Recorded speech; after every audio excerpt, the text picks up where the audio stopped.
E aí, pessoal, tudo bem? Bom, este vídeo era para ter entrado no ar no dia 3 de setembro, está entrando no ar no dia 4. Me perdoem, não consegui gravar, mas no dia 3 completou-se 30 anos do momento em que o Brasil ficou mais perto de ficar fora de uma Copa do Mundo, de ser eliminado ainda na fase de classificação, ainda nas eliminatórias de uma Copa do Mundo. Muita gente vai lembrar do jogo contra o Uruguai, em 93, para as eliminatórias de 94, que o Romário foi lá e salvou o Brasil, ou então do jogo de 2001, quando o Brasil enfrentou a Venezuela em São Luís e classificou na última rodada. Mas nesses dois jogos a situação era um pouco mais simples. Nos dois o Brasil precisava só do empate para classificar. A vitória não era necessária. O Brasil ganhou por 2-0 do Uruguai em 93, aquele show do Romário, e ganhou da Venezuela por 3-0 em 2001. Um jogo que, assim, era bem provável que o Brasil ganhasse. A Venezuela estava, naquele momento, saindo ali da lanterninha das eliminatórias sul-americanas, né? Foi naquelas eliminatórias que a Venezuela passou a ser um time competitivo, digamos, mas ninguém imaginava que o Brasil realmente fosse perder em casa. Contra o Chile, em 89, a história foi um pouco diferente. O Brasil também jogava pelo empate, mas várias coisas aconteceram, e em 3 de setembro de 89, um jogo muito falado, com todas as confusões do mundo, em que ele foi até acusado de ter participado, de ter uma cota de responsabilidade num dos principais acidentes aéreos da história do Brasil, né? Essa história do Brasil e Chile começa em 87, 2 anos antes, na Copa América da Argentina. O Brasil, Chile e Venezuela ficaram no mesmo grupo. Naquela Copa América eram uns 10 times, né? Não tinha convidados, ficavam em 3 grupos de 3, sendo que o Uruguai, que era o atual campeão, já estava direto nas semifinais. Então o Brasil ficou num grupo com Chile e Venezuela. Bom, tanto o Chile quanto o Brasil venceram a Venezuela com facilidade, que a Venezuela ainda era saco de pancadas, e o Brasil foi enfrentar o Chile em Córdoba, em 87, jogando pelo empate para classificar para as semifinais. O Chile fez 1-0 no primeiro tempo.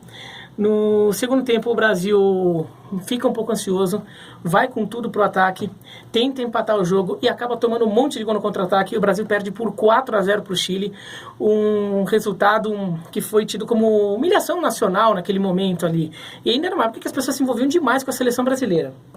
Então, foi um resultado humilhante. O Carlos Alberto Silva era o técnico da seleção, continuou no cargo e ele até fez um bom trabalho, levou o Brasil a medalha de prata nos Jogos de Seul em 88, mas naquele momento ele chegou a balançar e o Brasil passava por uma renovação depois daquela geração de 82 e 86 que estava saindo de cena. Então foi um resultado traumático, mas o Chile ficou com isso para ele. Quando saiu o sorteio para as eliminatórias da Copa do Mundo, Brasil, Chile e Venezuela de novo ficaram no mesmo grupo. E daí os chilenos ficaram cheios de confiança, porque eles já tinham sido vice-campeões da Copa América, porque depois de eliminar o Brasil, eles ainda eliminaram a Colômbia na semifinal e perderam só para o Uruguai na final. E ficaram cheios de confiança, afinal eles já tinham metido 4 no Brasil, por que não ganhar do Brasil? E era só o primeiro colocado de cada grupo que classificava. A Argentina tinha vaga automática por ser o atual campeão, naquela época o atual campeão do Mundial tinha vaga na Copa seguinte, e o Brasil, Chile e Venezuela disputavam uma vaga. Bom, tanto o Chile quanto o Brasil ganharam os 4 jogos que fizeram contra a Venezuela, né? 2 do Brasil e 2 do Chile em casa e fora, e o que era protocolar, mas o Brasil fez com o melhor saldo de gols, o que também era esperado.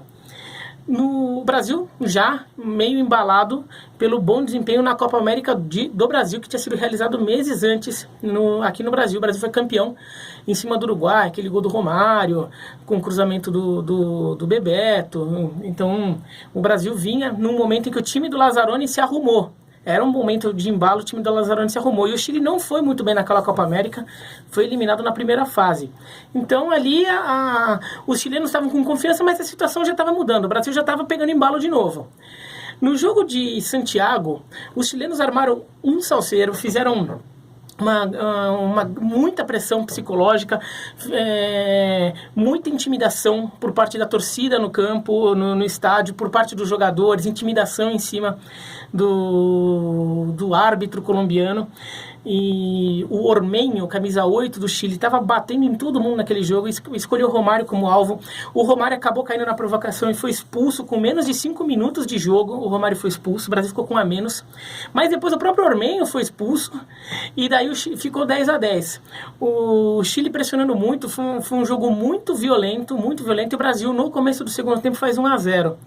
O Chile vai pressionando de todo jeito. Essa aqui é uma cena daquele jogo em que você vê que os chilenos estão quase empurrando a bola para dentro do gol. Essa bola não entrou, não foi gol nesse lance, né? Mas o Chile acaba empatando o jogo num lance completamente irregular, né? O Taffarel faz uma defesa, ele pega a bola, ele pinga a bola, ele joga a bola no chão, pega e pega na mão de novo, que era um movimento muito comum na época, né?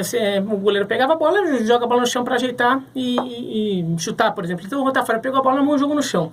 No que ele fez isso, o árbitro marcou sobrepasso, que era uma regra que existia na época, que era feita para evitar que o goleiro enrolasse muito com a bola na mão, né? Então ficasse, por exemplo, com a bola na mão e andasse com ela. Ele não podia andar muito com a bola. Essa regra foi adaptada e hoje é a regra dos 6 segundos com a bola. Mas na época era o sobrepasso. Ele não podia ficar com a bola na mão e andando. O juiz é o sobrepasso do Taffarel. Lance tiro livre indireto, né? Ou falta em 2 lances. Como foi dentro da pequena área, ela tem que ser cobrada na linha da pequena área. Só que o Chile simplesmente botou a bola no chão, tocou pro lado, chutou e fez o gol, né? A bola, cobrando a falta de dentro da pequena área, o que é ilegal. Saiu o gol, não tinha VAR, não tinha nada disso, o Chile empatou o jogo, né? Daí teve o jogo final, que foi em 3 de setembro, no Maracanã. O Brasil jogando pelo empate, né? O Chile, na verdade, foi um jogo bem ruim daquele jogo do Chile. O Chile não fez nada, o Brasil ficou pressionando o tempo inteiro. O 0-0 só se sustentou porque o Rojas, o goleiro do Chile, estava pegando demais, das diversas tentativas do Brasil. O Careca estava como principal atacante do Brasil. Ele era o principal atacante do Brasil na época, né? O Romário já jogava na seleção, mas o Careca era o grande nome na época. E o Rojas defendendo todas. Até que no segundo tempo o Brasil faz o gol, né? Um lançamento do Bebeto pro Careca. O Careca chuta, o Rojas até chega a esbarra na bola, mas ela entra no canto, o Brasil faz 1-0. O Maracanã vai abaixo, todas aquelas coisas. Aí tem uma cena que aparecia que o tal risco de ser eliminado não tá se concretizando. O Uruguai, o Chile, em nenhum momento naquele jogo deu a impressão que fosse ganhar do Brasil, botou em risco a vitória do Brasil, ou a classificação do Brasil. Só que daí, no meio da celebração, uma torcedora, que estava indo pela primeira vez no estádio, a Rosineri Melo, ela solta um sinalizador marítimo. E ela, em vez de mirar para o alto para celebrar, né? E o sinalizador, inclusive, nem é rojão, ele nem explode. Ela mirou para frente, um pouco para baixo. Ele caiu pertinho do goleiro chileno Rojas. O Rojas cai no chão como se tivesse sido atingido. O jogo para. E os chilenos já cercam o Rojas. E toda aquela coisa foi atingido por um rojão, ele tá sangrando, daí tem cenas aqui, o Rojas, aqui não vai dar pra ver, mas o Rojas cheio de sangue no rosto, com sangue espalhado aqui, e os chilenos retirando ele de campo. Aqui é o árbitro argentino Juan Carlos Lostó, que era um dos principais árbitros do mundo na época, e os chilenos falando, não dá pra jogar, o campo não tem segurança, o nosso jogador foi atingido por um rojão. E os chilenos simplesmente saíram do jogo. O árbitro foi ver e achou estranho, falou que tinha segurança no campo, sim, e que o Chile tinha que voltar para campo. O Chile se negou. Ou seja, o jogo foi para a justiça. E se a FIFA desse ganho ao Chile, o Brasil estava fora da Copa. O Brasil teria a derrota do jogo por violência da torcida. E isso é uma coisa muito comum acontecer, né?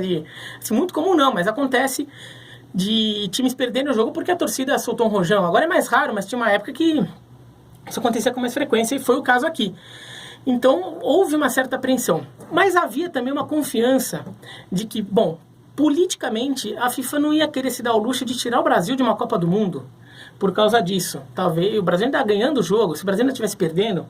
E também tem uma imagem que se descobriu um pouquinho depois, algumas horas depois, imagens como essa, em que ficou claro que o rojão caiu atrás do goleiro chileno. Ou seja, o Rojas não foi atingido por um rojão. né? Além disso, foram feitos exames no Rojas, ainda lá uma observação e exames no Rojas, ainda no estádio, perceberam que ele não tinha queimadura, que seria o tipo de lesão que ele teria por ser atingido por um rojão, e na verdade, nesse caso, até um sinalizador. Mas ele não foi atingido por um rojão, ele tinha cortes, o que não fazia sentido. Depois foi descoberto que o Rojas, já sabendo, ele combinou com o médico do Chile e com um jogador da seleção chilena, que ele ia ter uma arma ali para dar uma marmelada no jogo. Ele tinha carregado uma lâmina dentro da luva, né, no velcro da luva, que ele achou que pudesse ser providencial, em algum momento se cortar para tentar simular alguma lesão, alguma coisa assim. E quando cai o rojão, ele viu a oportunidade. Ele cai no chão, como a gente vê aqui, e põe a mão na cara, porque ele tira a lâmina um pouco para fora e ele se corta. Por isso que tem muito sangue. Que nem faria sentido com o que teoricamente teria acontecido, né? Até porque ele ficou com um ferimento na cabeça, ele estava até de costas para o local de onde partiu o projétil. Então, foi para a justiça, o Brasil ganhou o jogo, o Brasil foi considerado vencedor da partida, o Chile, por ter armado para tentar ganhar o jogo na marmelada, o Chile não só foi considerado derrotado, como foi excluído da Copa de 94. O Chile não disputou as eliminatórias da Copa de 94, ele simplesmente foi excluído pela FIFA. Só as competições oficiais do Chile no período foram só Copa América. Além disso, o Rojas, o goleiro, foi excluído, foi banido do futebol, em qualquer função. Depois ele até passou a trabalhar como treinador de goleiros do São Paulo, porque ele jogava no São Paulo na época. Ele tinha, em 87, justamente, naquela seleção chilena que ganhou do Brasil, o Rojas era o goleiro, ele jogou muito bem. E ele já tinha jogado muito bem pelo Colo-Colo contra o São Paulo na Libertadores. O São Paulo contratou ele. Então ele era um goleiro do São Paulo, e o Tele Santana convidou o Rojas para voltar como treinador de goleiros. Ele ficou muito tempo no São Paulo como treinador de goleiros. Ele acabou até assumindo como técnico interino depois que o Oswaldo Oliveira caiu, antes do Cuca assumir em 2003. E até fez um bom trabalho como técnico do São Paulo. Mas para ser técnico do São Paulo, ele só pôde assumir o cargo de treinador principal do São Paulo porque a FIFA tirou o banimento dele do futebol. Ele deixou de ser um atleta, uma pessoa banida do futebol. Então foi isso que aconteceu. O Brasil acabou classificando para a Copa, mas teve um risco ali, porque se o Chile fosse considerado vencedor, talvez, se esse projeto tivesse acertado de verdade o Rojas, talvez o Brasil perdesse o jogo e ficaria fora da Copa de 90. Na verdade, ele jogaria a Copa de 90, mas teriam que fazer todo um embrólio jurídico ali para justificar a manutenção da vitória do Brasil ou a realização de um jogo extra, qualquer coisa que eles inventassem lá. O curioso e até triste, esse jogo foi um jogo que realmente envolveu muitas pessoas. Naquela época, as eliminatórias da Copa eram todas juntinhas, era como se fosse um campeonato, então era um jogo por semana, cada fim de semana tinha uma rodada, não era que nem hoje, que elas são espalhadas ao longo de anos, ali com data FIFA, tudo. Então os times se reuniam para jogar as eliminatórias das duas seleções e ficavam jogando uma semana após a outra, né? Foram 6 rodadas nas eliminatórias da América do Sul, então foram 6 jogos. Então toda a atenção do futebol brasileiro ficou voltada a esse jogo. A seleção tinha uma repercussão muito maior. No mesmo horário desse jogo, tinha um voo da Varig, o Varig 254, estava saindo de Marabá, no Pará, indo para Belém. Este voo, houve uma mudança no sistema da Varig de definir a rota, e os pilotos e o copiloto se confundiram. E em vez de 3 dígitos, passou a ter 4 dígitos. E a coordenada que passaram para eles era 0270. Significava 0270, significava 27,0. O piloto e o copiloto não sabiam, porque não tinha uma instrução muito clara, uma orientação muito clara por parte da companhia aérea. Eles tiraram o 0 da esquerda, eles fizeram 270, ou seja, em vez de ir para o norte, para Marabá, eles foram para oeste. E voando em direção ao meio da floresta amazônica, houve toda uma história de confusão ali e o avião acabou caindo sem combustível. Eles demoraram para descobrir o que estava acontecendo, eles demoraram para descobrir que estavam no caminho errado. Naquela época tinha menos radar, a tecnologia era pior, então o acompanhamento da trajetória do avião não era tão bom, e foi isso que aconteceu. O avião caiu, foi um dos piores desastres aéreos do Brasil na época. Morreu pouca gente, porque eles conseguiram fazer um pouso forçado no meio da floresta, e morreram só 12 pessoas. Muitas delas morreram depois do acidente, ainda durante os 3 dias em que todo mundo ficou lá no meio da floresta até o resgate chegar, até encontrarem, até descobrirem onde estava o avião, né? O piloto e o copiloto sobreviveram. Durante muito tempo, acreditou-se que o motivo do erro do piloto e do copiloto é que eles estariam prestando atenção no jogo do Brasil. Eles estariam ouvindo o jogo do Brasil, por isso não prestaram atenção direito no que estavam fazendo. Também tem a teoria de que o controle de voo aéreo em Belém teria se confundido. Quando eles passaram as coordenadas e claramente indicavam que eles não estavam indo para Belém, o pessoal de Belém não percebeu isso e deixou passar também porque talvez estivessem prestando atenção no jogo, mas isso aí não é confirmado.